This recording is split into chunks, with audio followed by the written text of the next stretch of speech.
Eh bien, la leçon de lecture d'aujourd'hui va se faire sur le fichier à la page 56. Vous allez ouvrir votre fichier et vous avez besoin de votre stylo ou d'un crayon rouge, vert et bleu. Donc vous mettez en pause et vous allez chercher votre matériel. Le fichier page 56 et un stylo rouge, vert et bleu.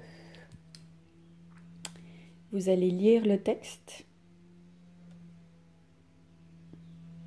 Vous allez voir, c'est un bout de texte, c'est un extrait, un bout de texte de La chèvre de Monsieur Seguin encore. Vous mettez en pause pour lire et je reviens derrière pour les mots difficiles. Pause. Bien voilà. Alors, si je lis, de qui parle-t-on dans cette histoire? On parle de Monsieur Seguin, oui, on parle de ses chèvres et on parle de qui d'autre? Du loup. Donc 3 personnages. On sait où ça se passe comme histoire? Oui, oui, ça se passe dans la montagne pour les chèvres et Monsieur Seguin habite en bas de la montagne. Il y a encore écrit ici, dans la montagne. Et ce qu'il se passe, vous le savez, c'est que les chèvres veulent toujours aller dans la montagne pour aller brouter la bonne herbe. Alors, y a-t-il des mots difficiles? Je lis. Ces folles, ne l'écoutez pas. Qui sont les folles ici, à votre avis? Les folles, et oui, ce sont les chèvres. Hein. Ces folles, ne l'écoutez pas. Il avait beau leur dire de se méfier du loup, les chèvres, elles, voulaient toujours aller dans la montagne. Le carnassier. Le carnassier, qui est le carnassier? À votre avis, le carnassier, c'est... Oui, c'est le loup. Hein. Le carnassier, dans carnassier, on entend carne. Carne, carne, c'est la viande. Hein. Ça vient du mot latin carne, qui veut dire la viande. Donc c'est celui qui mange la viande, le carnassier. Attendait ses proies. Les proies, vous savez qui c'est? Les proies, il me semble qu'on en a déjà parlé dans la classe. La proie, c'est celui qui va se faire manger, n'est-ce pas? Et celui qui mange, c'est le... Ah, oui, le carnassier, bien sûr, mais c'est le prédateur. Le prédateur, c'est celui qui va rôder, guetter, pour pouvoir capturer sa proie, pour pouvoir capturer son repas. L'animal féroce, le pauvre homme était désespéré. Je pense qu'il n'y a pas d'autres mots difficiles dans ce texte. S'il y a, vous demandez à l'adulte qui est à côté de vous. Alors maintenant, vous allez prendre le stylo bleu. On va commencer par le bleu. Et vous allez regarder tous les mots qui sont soulignés, uniquement les mots qui sont soulignés. Et en bleu, vous allez entourer les mots quand ils parlent du loup. D'accord ? Donc, si le mot souligné parle du loup, vous l'entourez en bleu. Nous allons tous mettre en pause. Vous faites le travail et moi aussi. Et on se retrouve après la pause. Bien, voilà la correction. Donc, forcément, il y a le mot loup, le mot le carnassier, il, l'animal féroce. Comment être bien sûr qu'on ne s'est pas trompé sur ces mots entourés? Comment on pourrait faire pour être bien sûr qu'on parle du loup? Eh bien oui, il faut remplacer les mots qu'on a entourés par le loup. Est-ce qu'on peut dire dans la montagne, le loup attendait ses proies? Oui. Le loup les dévorait? Oui. Mais ni les caresses de leur maître, ni la peur du loup, rien ne les retenait. Eh bien voilà, on ne s'est pas trompé. On a remplacé les mots entourés par le loup. Donc on sait que ces mots-là, vous avez vu tous les mots qu'on peut utiliser pour parler du loup? comme ça, on ne répète pas à chaque fois le loup. Imaginez si on lisait la lecture en disant toujours le loup, le loup, le loup, ça ne serait pas rigolo, hein. Donc là, on a trouvé d'autres mots pour parler du loup. Maintenant, vous allez prendre votre stylo vert et on va faire la même chose. On regarde les mots qui sont soulignés et vous entourez en vert les mots soulignés qui parlent de Monsieur Seguin. Si vous avez un doute, qu'est-ce que vous pouvez faire? Eh bien oui, vous pouvez remplacer le mot par Monsieur Seguin. Comme ça, vous verrez bien si ça fait bien dans la phrase ou pas. D'accord? Si on parle bien de lui. Allez, on met tous en pause et on se retrouve après pour la correction. Bien, voici la correction. Alors, on regarde ensemble. Bon, bah, Monsieur Seguin, oui, on parle bien de Monsieur Seguin. Hein. Il les perdait toutes de la même façon. Bien oui, ce « il-là », c'est bien de Monsieur Seguin, on peut remplacer. Hein. Monsieur Seguin les perdait. Encore un « il » ici. Monsieur Seguin avait beau leur dire de se méfier du loup, ces folles ne l'écoutaient pas. Ici, le L', il est mis à la place de Monsieur Seguin. Ces folles n'écoutaient pas Monsieur Seguin. Ça va? On a remplacé Monsieur Seguin par L'. Ni les caresses de Monsieur Seguin. Donc il fallait entourer maître. Et il fallait entourer le pauvre homme. Monsieur Seguin était désespéré. Désespéré, c'est à bout d'espoir, hein? On est d'accord? Alors maintenant, vous allez faire la même chose avec le stylo rouge.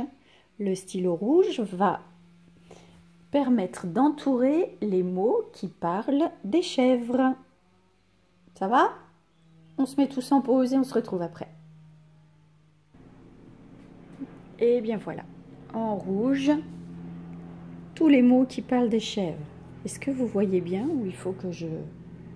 Non, c'est bon. Alors, ces chèvres, il perdait toutes ses chèvres.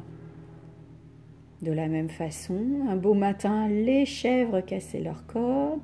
Il avait beau dire aux chèvres de se méfier du loup, ces folles, les chèvres, ne l'écoutaient pas.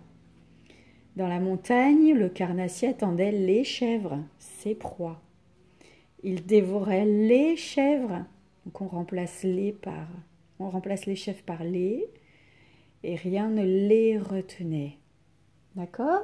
Ça veut dire que pour parler d'une même chose, on peut utiliser plusieurs mots. Le vrai mot, c'est chèvre, les, ou elles, ou leur, ou on peut changer de mot, c'est folle, c'est proie.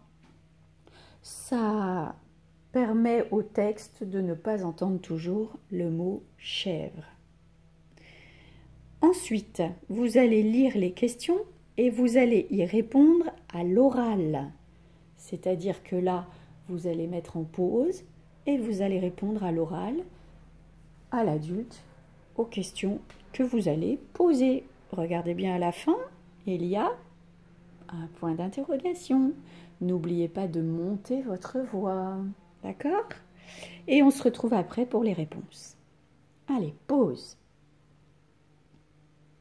Bien, première question. Qui dit qu'il faut se méfier du loup? À votre avis? Eh oui, c'est bien Monsieur Seguin. La réponse, elle est... Est-ce que vous l'avez trouvée dans le texte? Il avait beau leur dire de se méfier du loup. C'est bien Monsieur Seguin qui dit qu'il faut se méfier du loup.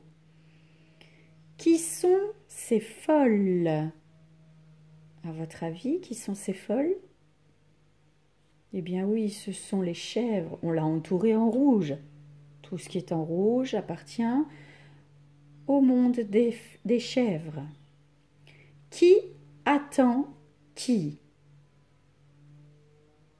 Alors, à quel endroit du texte déjà il y a le mot attend? Alors, vous allez relire, vous allez mettre votre doigt ici. Attendait. Dans la montagne, le carnassier attendait ses proies. Alors, Qui attend? Qui? Le carnassier attend ses proies.